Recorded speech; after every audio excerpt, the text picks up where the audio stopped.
السلام عليكم ورحمة الله. أهلا بيكم في يوم جديد وفيديو جديد. يا رب كلكم تكونوا بألف خير. فيديو النهاردة إن شاء الله تكملة للفيديو اللي فات. الفيديو اللي فات كان مشتريات السوق كلها، من الخضار وكمان من المنظفات. النهاردة إن شاء الله بقى هفرز معاكم تفريزات شتوية حلوة جدا على قد الإيد واقتصادية، وبتوفر كمان في وقتك ومجهودك في المطبخ. إن شاء الله الفيديو ينال إعجابكم. بس حابة أقول لكل الأمارات اللي فتحوا الفيديو بتاعي، لو أنت أول مرة بتشوفي قناتي وعجبك الفيديو، اتمنى منك انك تنوريني بالاشتراك في القناة وتفعلي الجرس على الكل علشان يوصلك كل فيديو جديد انا بقدمه. اول حاجه بقى بداتها في التفريزات ان شاء الله بتاعه الخضار اللي انا جبته، وهي الطماطم. الطماطم دي انا بجيب منها، لما اجي اجيب طماطم من السوق بحب اجيب طماطم اللي هي طريه شويه تنفع للصلصه.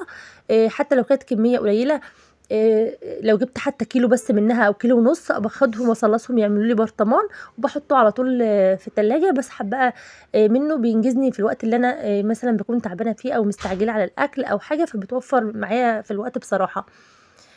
وطماطم تانية بتكون جامدة باشيلها وباحطها في التلاجة. طماطم باخدها وباغسلها كلها في الحوض كويس جدًا. حتى هي لو الطماطماية قدامي كويسة وجامدة وكل حاجة، باحب دايمًا إن أنا أشيل الحتة الخضرا اللي هي بتبقى من فوق دي وافتحها نصين قبل ما أعملها صلصة، علشان هي ممكن تكون الطماطماية قدامِك حلوة جدًا، لكن لمّا تفتحيها ممكن تكون من جوّه تكون فيها حاجة بايظة أو حتة بايظة أو حاجة، فباحب جدًا إن أنا أغسلها بالطريقة دي. غسلت بقى كمية الطماطم كلّها. ولو أنا مستعجلة وباعمل الطماطم على طول كده فريش على طول، باجيبها باجيب كام طماطماية كده وهاضربهم في الخلاط واعملهم صلصة، مش باحطهم على النار. لكن لمّا بتبقى مثلًا كمية قدّامي كيلو والّا كيلو ونص هافرّزهم، باخدهم أعملهم زي ما حضراتكم شُفتوا كده، باقطّعهم نُصّين واحطهم كلّهم في حلة واحدة على النار، وباهدّي النار عليها لحد ما تنزّل كل مَيّتها، وبعدين آخدها أضربها في الخلاط. سِبتها بقى على النار كده تاخد بقى وتدّي على نفسها وتنزّل كل المَيّة بتاعتها، وجِبت البسلة شطفتها زي ما حضراتكم شُفتوا كده في الحوض، وبعدين الطماطم هنا قدّامكم أهي على النار بتغلي.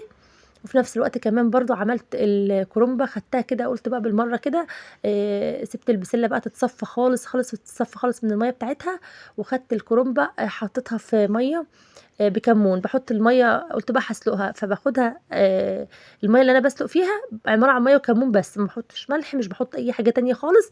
وطبعًا عشان يا إما بتقطّعيها الورق كده لوحده، يا إما بتحطيها كلّها مرّة واحدة. أنا باشيل الجذع اللي في النُص اللي هو ده. الجذع ده طبعًا إحنا مش بنرميه، إحنا بنعمل منه مخلل.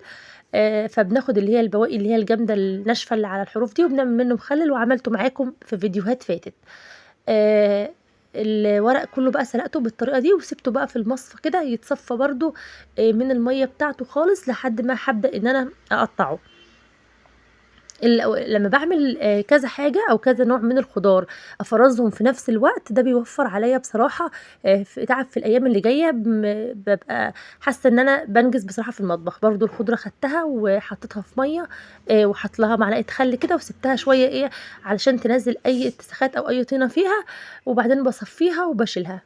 هنا خدت بقى الطماطم بعد ما هديت وضربتها في الخلاط، وكمان حطيتها في برطمان، وباحط البرطمان ده على باب التلاجة، لإن أنا هاستخدمه طول الأسبوع إن شاء الله اللي جاي. فباحطه قدامي لمّا عايزة مثلًا باعمل شوية مكرونة والّا حاجة، ألاقي الصلصة قدامي، باعمل خضار، بالاقي الصلصة جاهزة قدامي. هنا بقى البسلة كانت خلاص اتصفت خالص من المَيّة. أنا مش باسلقها ولا باعمل فيها أي حاجة، أنا يا دوب باغسلها وباشطفها كويس جدًا، جدًا تحت الحنفية، أغسلها كويس من أي حاجة فيها، وبعدين أبدأ إن أنا أصفّيها خالص، ما يكونش فيها أي مَيّة خالص، خالص. علشان أنا عايزة لمّا أطلّعها من الفريزر الكيس ما يكونش جواه أي تلج أو أي مَيّة خالص تعمل لي حبيبات من التلج صغيّرة كده. وباخده أكيسها في الفريزر، مش باسلقها ومش باحط معاها حتى، يعني أنا ما جبتش حتى جزر عشان أحطه معاها. لمّا باجي أفرّز لرمضان إن شاء الله باعمل أكياس بسلة وجزر، بس أنا كنت عايزة أعمل البسلة لوحدها كده معايا. هنا بقى الفاصوليا الخضرا باعملها إزاي بعد ما نضفتها وقطعتها. باخدها باجيب برضه حلة أو صينية على النار، باحطها فيها، وبعدين باسيبها تغلي غلوة واحدة بس. أنا حتى مش باطلع برّه المطبخ، لأ، أنا بافضل واقفة قدامها كده علشان ما انساش، لأن أنا عايزة غلوة واحدة بس منها مش أكتر. هاخلّيها تغلي الغلوة دي، وبعدين أطفي عليها على طول على النار، وابدأ إن أنا أصفّيها. يعني مش باخلّيها تغلي الغلوة واسيبها في المَيّة السخنة، لأ، علشان ما تفضلش تكمّل سواها في المَيّة السخنة، لأ، أنا بافضل باطفي عليها على طول، علشان هي اساسا بتكمل سوا في الفريزر، فانا مش عايزاها تكون مهريه معايا في الطبخ. والفاصوليا او البسله طريقه التخزين دي انا معتمداها من سنين طويله، فانا مش بغير بصراحه طريقتي خالص مهما شفت اي طرق تانية. انا الطريقه اللي انا برتاح عليها او بتمشي معايا وبتنفع معايا في التفريز بعتمدها بصراحه. سِبتها بقى هنا الفاصوليا تتصفّى، وبعد كده جيت هنا للكرنبيط بتاعي، للكرنب.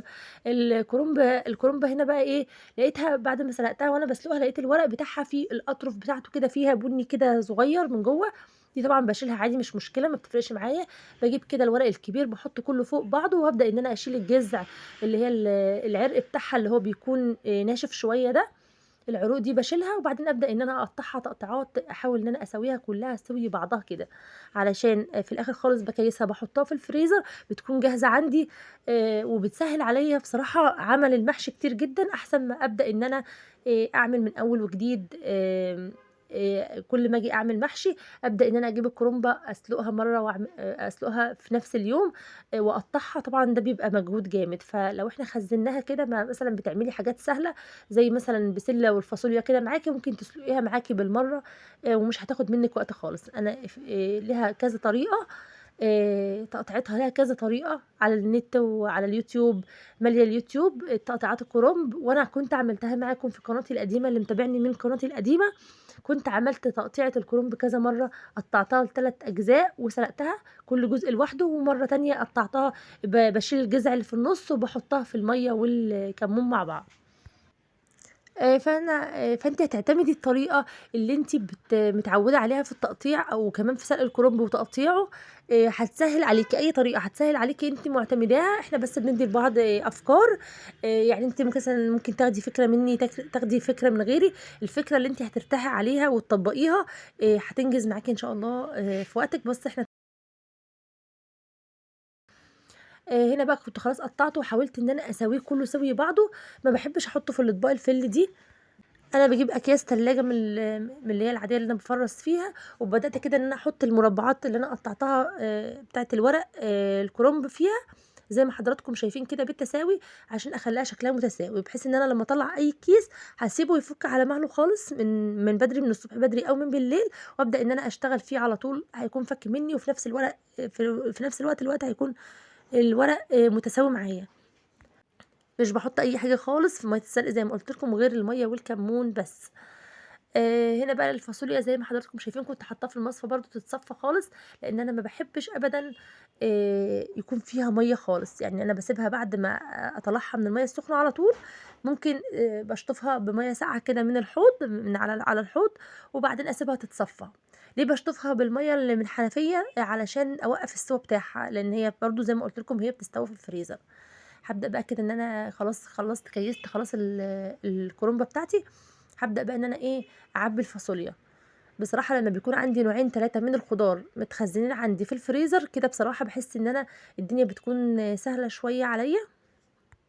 يعني باحس إن أنا باتعب يوم صحيح اللي أنا باخزّن فيه كام نوع كده على قدّي، بس بارتاح بصراحة الأسبوع اللي جاي كلّه. فإحنا لو إحنا عملنا يوم واحد بس في الأسبوع خصصناه للتفريزات، بصراحة التفريزات دي بتنظّم حاجات كتير جدًا، بتنظّم وقتنا وكمان بتوفّر لنا وقتنا في المطبخ، لإن النهار في أيام الشتا بيكون في الفصل الشتا مش بيكون طويل، النهار بيكون قصيّر جدًا، فإحنا عايزين أي حاجة تنجز وقتنا. زي ما حضراتكم شايفين أنا هنا كده خلاص كيّستها كلّها في الأكياس، وما تنسيش وأنتِ بتكيّسيها طبعًا تفضّي الهوا من جوّه، هتفضّي الهوا خالص من الكيس. ويا ريت لو تعمليها بالشكل ده تبطّطي كده الكيس بإيديكِ علشان ما ياخدش منِّك أي مكان في الفريزر، وتحطّي الأكياس فوق بعضها كده مش هتاخد إن شاء الله منِّك مكان. هنا كده خلاص خلصت بقى تفريزاتي البسيطة اللي على قد الإيد.